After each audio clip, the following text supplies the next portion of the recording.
let's talk about this robotics competition that I'm excited about because young children are involved, young people are involved in developing this.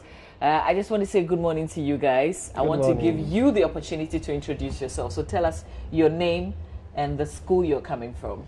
Okay, my name is Ida Marie Mpading and I'm from Queensland International School. Okay, young man. My name is Livaini Matilai. I'm from Corpus Christi Catholic School. All right, okay. Frank. So, yeah, I'm Frank Khalid Liman and I'm the CEO and project coordinator of Khalmax Robotics. Okay. Yeah. So I would let you tell me about this competition and then I'll ask you why you decided to be part of it and what you've been developing, Frank.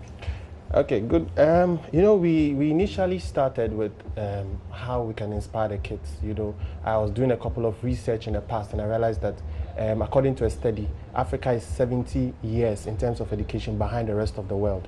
You know, so it means that whilst we're in 2018, Africa, we're still in 1948.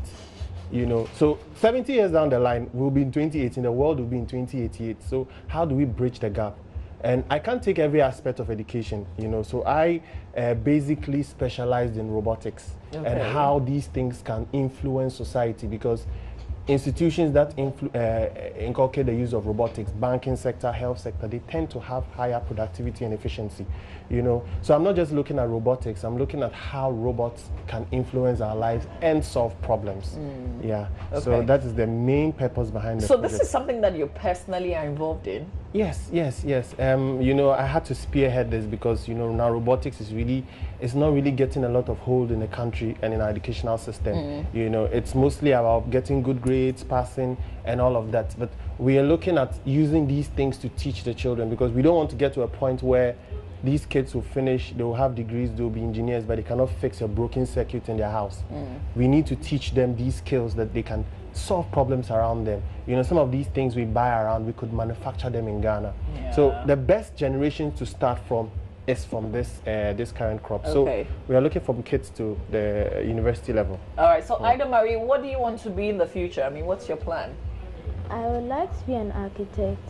Okay. Because I really like to draw and... You have to speak up, sweetheart. I really like to draw and I'm a very creative person. Okay. So that's why you want to be an architect. All right. What do you want to be? I want to be an engineer in the future. Okay. Because of my love for technology and engineering. Okay. That's why I joined robotics. Okay. So is it a difficult thing to do? You guys develop this. Of course, you're part of a team. Yes, we. So how many of you are in the team, Ida? Around from 20 to 40 kids. Oh wow, that's a lot. Yeah. Really, we put them in different groups. You have individual talent. Some are good in programming. So you have to, you know, you don't just say robotics as a whole thing. You have to take it in terms of subsets. There are some who are good in arts. So our project is more of STEAM, science, technology, engineering, art, and math. You know, the art aspect is always neglected. So we, even though some are not really programmers or tech inclined, they are good in art. So we have to involve them. Some are also good in electronics. They like to connect circuits and stuff. We also include them. So it depends on where she actually finds herself. So I put them in different groups in the school. So which one is your area specific? The arts? Engineering. Engineering. Okay, so how was the experience? It's awesome. Awesome?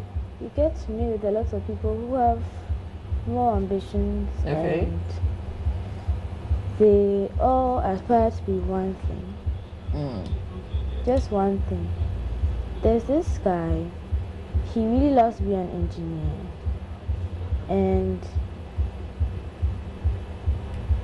And what? Are you okay? Yeah. Okay. Let me speak to Liva. I'll come back to you.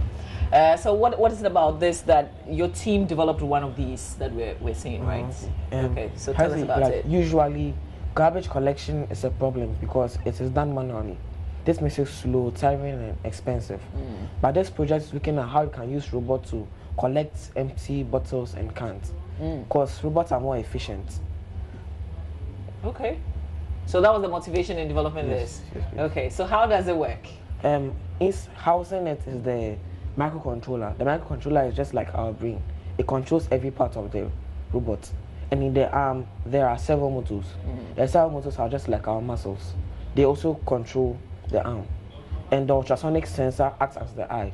It detects and notices objects using sound waves. Oh, okay. Wow. Frank would tell us there's another robot who developed this. Okay, so this one is not their level. Okay. Yeah. It's a quadruped. It was actually assembled. These are the kind of robots that will come up in the competition that's happening tomorrow. Maybe I'm sure we'll talk about it in a few minutes. But this is mostly for surveillance. It's used in maybe places where there are earthquakes and all of that, where ties cannot move because of the rocks and all of those things that will be there. So we normally use this. It's more like a spider. See it? Can we see it in action? Okay, can it do something? Sure. So I control it with this. It's programmed a PS2 wireless controller. So we use a wireless technology. And okay, so because of the size of the table, I might not be able to make it move a lot. Okay. Okay, so this is how. So these are the X, Y axis coordinates. And this is... So this is for spying. Yes, surveillance. Normally cameras are put into it. Okay. That makes it work. We have other projects that even kids can build. Okay, these are also used in forest areas where you have these things having to navigate themselves, maybe for wildlife research purposes. You know, institutions can get this because if you have ties, the forest is not a level ground. You know, like how cars can move. But if you have things like this, these things can, if you put certain sensors on these like this, they can identify obstacles, routes, stumps, avoid them, spy on animals and things like that. So that's one of the applications of this. Okay. Yeah. So what's the when is the competition? Is it too late for other parents to get their children involved? Yeah. So normally we form robotics clubs in these schools, where it's called the Khalmax Robotics Club (KLC), and we take them through a 6-month training. Because you can't just be there and then all of a sudden you build a robot. So all these kids actually went through a minimum of 6 months. How long did you have to train to be able to be part of the team to do it?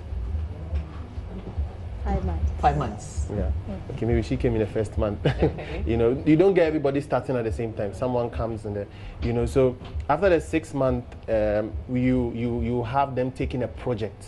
Because we take them through different models and we take them, so we actually identify problems. And that's one thing I really want to say in today's live show, that, you know, we have so many conceptions about robotics. It's just about the fun. People want to just have fun. But we need to teach these ones to identify a problem. It's part of the processes in what we do. And coming up with, and improvising and coming up with ideas to solve that problem. You know, we have other training centers that, you know, they buy these things from abroad. Now, something like this can cost close to like 4,000 or 5,000 or 3,000. Now, the average parent can't afford that. So we try to, this is actually a small toy car that they used, dismantled and fixed all these things in. So improvisation is also one key thing in our training. The robotics competition is happening tomorrow, Saturday, at Queensland International School. That's your school. Where is your school? It's a Community 15 with Manual Estate. Okay. Yeah, it's happening at the JHS branch. You know, hers is the primary and the JHS. They are not too far from each other, just close to the Junction Mall, Barrier Mall. And we're expecting over 15 schools on that day with close to 800 students, different students. And we have different projects. We have, what she built actually was a fire extinguishing robot that identifies fire source and sprays out the fire, sensors and everything, improvised like this too. So we want to use the opportunity to invite as many people who are tech inclined, people who love technologies, parents whose kids love robotics. You know, we want to invite them to this program. They can't miss this. It's happening at 9 a.m. It's ending at 2. It's actually a quiz competition. There are going to be drones on that day. There are going to be several robots. You see this in action. You see other robots. We couldn't bring that one. It's actually a seed planting robot. Okay. So it's a car that actually digs the ground, drops seeds in it, and goes. So we are looking at robots in farming. Oh, and robots that will be planting trees. Yes, exactly. I even took it to Rwanda a couple of weeks back, and it was really amazing. So we are not just looking at robots to excite them, but to solve problems in the neighborhood, and as well as improvising using e-waste, because this could have really easily been e-waste in a garbage bin, but they have re-engineered it. So this is all part of the whole robotics the process. Okay. You know. I want to ask you, Levi, what have you learned from being a part of this competition, and building robots with other team members? What have you learned? It was very exciting with doing the 6 months training, and I've learned a lot, really a lot. That's really broadened my mind about the whole engineering. And you still want to do engineering? Yes, please. Okay. When you say I want to do engineering, like what exactly do you want to do? Electricals. Oh, okay. You like connecting wires already and dismantling and smashing speakers and taking the things out. I tell you. Okay. What have you learned, sweetheart? A lot. It kind of brings people together to solve people's problems and at the same time have fun. Okay. So what is that one thing, if you look at Ghana, which is a problem that you would wish that we could develop something to solve? Waste. There is just too much waste, and every year we record lots of floods and no one can do anything about it. But robotics is trying to bring a solution to solve all of this. I like that. Never. What's that one major problem in Ghana that you feel that we actually, can? like sanitation. Okay. Like our country is not just clean enough, but like this robotic car can solve that problem. Like, but this is just a prototype. There will be more. It can scan and pick up and trash it. So it can solve the sanitation problem in Ghana. Okay. All right. So Frank, how far are we taking this? How far are we going with this? Because this is a Ghana competition. Is there some kind of competition elsewhere? Yeah, okay, so we're taking it to the ends of the earth. But what I can say is, I looked at other competitions around, and actually that was actually what gave me the initiative to start this. I could have pushed them to other international ones, but what I realized was that they are not really tailored at solving problems. The robots are already there. All you have to do is buy it and assemble it and then take it there. But we are trying to teach them to use what they have around them. Toy cars, e-waste, plastic, and all of these things, put them together to solve a problem. Okay. And we don't have that around. So I had to start this. So I'm looking at other organizations around. I really want to thank these organizations who have also supported, because it's not been easy. Pens Plus Bytes, they've been of massive support. We have Original Consult, we have It's Borisa. .com. We also have Westcom Business Consult. These are organizations that mostly don't have anything to do with these things, but they have come in to support. So that is what we want to see. So we wait to see what happens. May the best school. Who should I support? Khalmax. So I support all of you. May the best school win this competition. Thank you. Hopefully we can get to talk after the competition. Sure. Thank you guys for passing through Sure. my studio this morning. I wish you well.